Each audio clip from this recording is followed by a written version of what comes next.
Good morning, Chicago Cubs fans. We are back with today's edition of Cubs Daily. My name is Steven Ryan, presented by FanArch. The Chicago Cubs finally could be experimenting with that six-man rotation we have talked about here on the channel.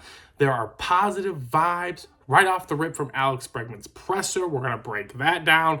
Cubs made another claim today and rounded out that 40-man roster. And of course, ladies and gentlemen, we are going to get to your comments. But before we get into all that, just want to give everyone a big thank you once again for the continued support on the channel. We've reached over 1,000 subscribers and we are rolling on down the road. Let's get Cubs Daily up to 2K now. Yep, we're going to double it up. That is the goal by the end of the season. But either way, I've enjoyed this ride with all of you. Again, thank you for the continued support. If you guys are new to the channel, please hit that subscribe button. And of course, like the video for the algorithm. So, the Cubs, Bruce Levine did report it here, I think a few days ago. He said, hey, the Cubs could be experimenting with a six-man rotation, right? And that is exactly what you want to hear. You talk about the depth of the pitching on this team, and it is stacked to the gills. There are 9 pitchers that can at least give you 4 or 5 innings at a time, right? We're going to start it off.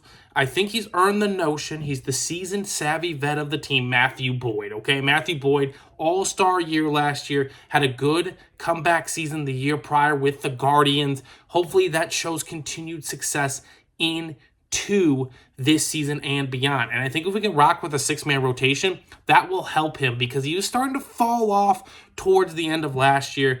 He was able to help us get that Game 4 victory against the Brewers at Wrigley. But again, you know, he kind of just fell off a little bit towards the end, which is totally understandable, right? After 6 months of consecutive pitching, it makes sense that he fell off. But you follow him up with the likes of Cade Horton, who should have been Rookie of the Year. Hopefully, he can start stabilizing and establishing himself as one of the premier pitchers in baseball. He's an absolute stud, and he's our top pitcher in terms of what the future may hold. So Cade Horton, I'm going to give him the second spot. Obviously, we're going to input Edward Cabrera in the third slot. We just traded for him for the Marlins, and we expect big things from him. Matthew Boyd is a little bit older, so he will eventually grace out of the Chicago Cubs rotation. He's a free agent after this year anyway, so this is your future 1-2, ladies and gentlemen, in my opinion. So we got to take a sharp look at Edward Cabrera. And again, Edward Cabrera is not a finished product by any means, but he's got all the goods to be a good number 2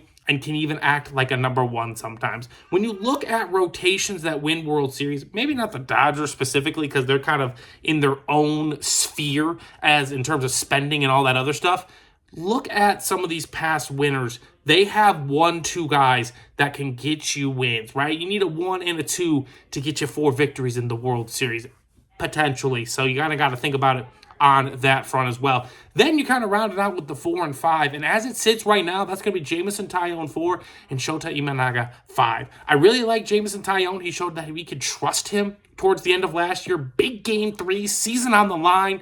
We helped us force Game 5. Jameson Taillon, tough as nails. I love his game, and I really like him when he's our number 4 starter.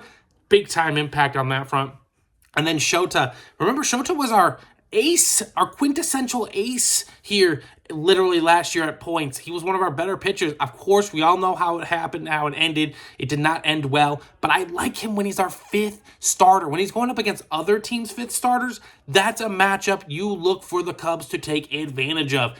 Obviously, Justin Steele will be coming back at some point here. They say May-ish. I've heard May, June, etc., but plug him into the rotation. So in the beginning of the year, I do expect it to be a 5-man rotation, but once Steele does come back, I expect it to kind of rotate to that 6-man rotation, give some relief off of the starters. We obviously also have Colin Ray, Ben Brown, and Javier Assad. Jordan Wicks will be bouncing around from AAA and AA as well. So there's just a lot of really, really good pitchers on this team. Now, again, obviously, Javier Assad, Jordan Wicks, Ben Brown, they have a lot to prove. But either way, I know I can get 2 or 3 innings out of them, right? If we need a bullpen type day, we can call those guys up. We're going to have to break down their options and how many times they can be sent up and down, because I know Ben Brown and Jordan Wicks have got to be getting close. Same with Javier Assad as well. But either way, a very, very promising start for the Chicago Cubs on that front. It's very, very exciting, and I hope they do implement this 6-man rotation, because I think it will help alleviate some of that pressure down the line. So we're excited about the potential 6-man rotation. What I'm also excited about is this presser that the Cubs had yesterday introducing their big signee, Alex Bregman. Obviously, I'm a fan, ladies and gentlemen, just like you are. So I'm a little bit biased, and I lean more towards the positive side with these things. When you look at the 4 big names that were left, right, Bichette, Tucker, Alex Bregman, and Cody Bellinger, maybe the least appealing name, you could argue, might have been Alex Bregman. But I think, honestly, he might be the best fit here in Chicago. Obviously, the Cubs social media team did a fantastic job dropping all those videos with him and his son.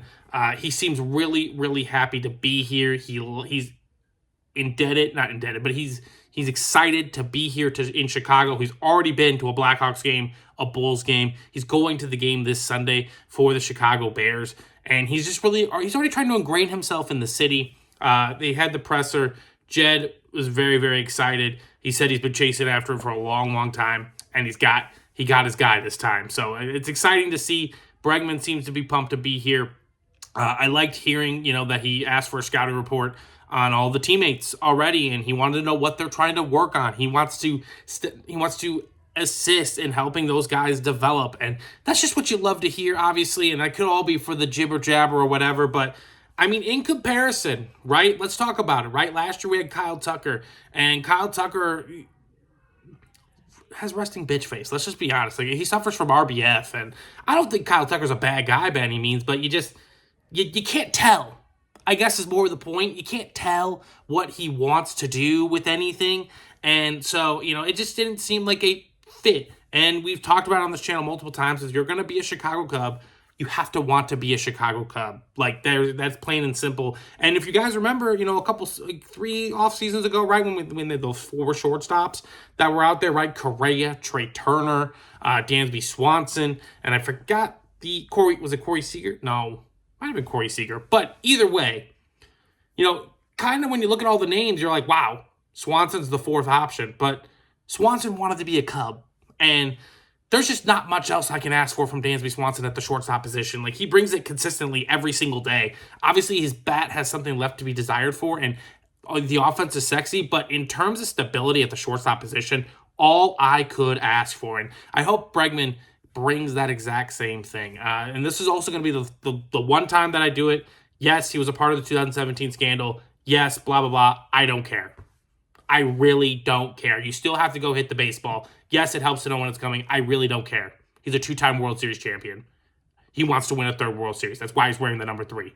Bring him to my team. I'm okay with it. So I'm excited to have Alex Bregman in the fold. I loved watching all the videos. I loved watching him. I love hearing that he's trying to connect with everybody. He's really trying to gel within this clubhouse. And just having him and Dansby Swanson as like your 2 guys.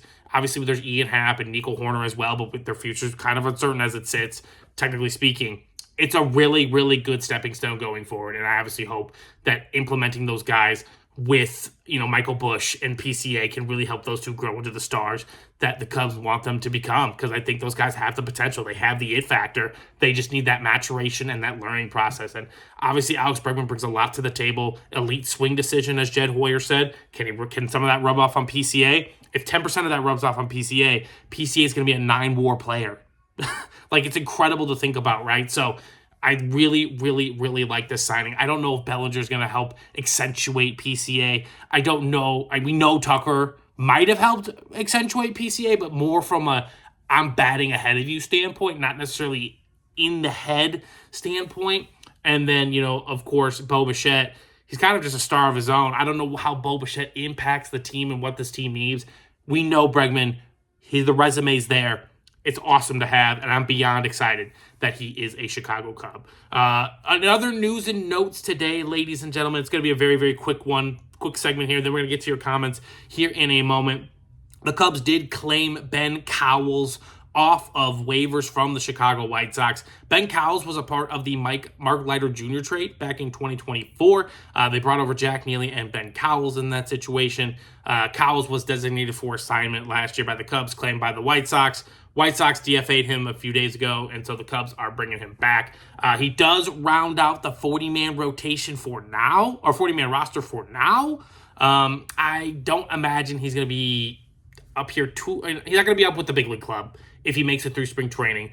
He'll probably definitely just reside in AAA. But maybe they're signing him because there's another move coming, right? Because, again, we have minor league player Jonathan Long down there. There's still questions to be had about what's going on with Triantos and Long and other infield assets that the Cubs definitely do have. So I'm genuinely curious to see how that all unfolds. Again, it could just be a move the Cubs made. They add him to the 40-man roster. They DFA him. He goes through waivers. He doesn't make it. He's in AAA, and he's not on the 40-man roster anymore. So curious to see how it all plays out with Ben Cowles, but I'm not sweating it too much. I don't think he's going to make the Major League team unless he has an absolutely insane spring. But remember, we had the Gage Workman phenomenon last year, right? And then he was an absolutely atrocious at third base until Matt Shaw stepped in and locked it in defensively. So either way, that's going to go with that one. But let's get to your guys and gals comments here of the week. We do this every Friday. Obviously, you're getting it twice this week because of just the insanity of last week. But either way, we're going to start it off right away here, okay? So how about Mike Tauchman? I would love to have him back.